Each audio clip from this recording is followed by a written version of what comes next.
In today's video, I am going to teach you how to download and install Google Chrome. To begin, open the web browser that is already installed on your computer.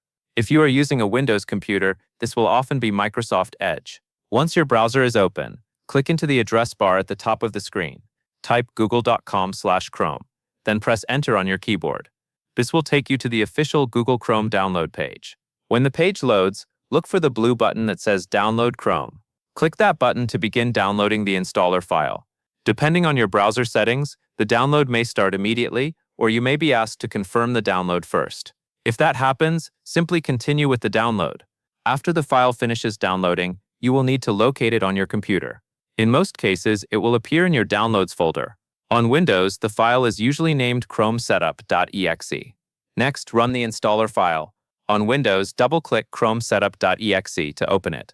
If a pop-up appears asking whether you want to allow this app to make changes to your device, click Yes. At that point, the installation process will begin.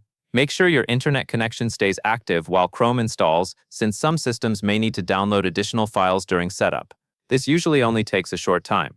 Once the installer finishes, Google Chrome should open automatically, or it will be available from your desktop, Start menu, or Applications folder depending on your computer. That covers everything you need to know.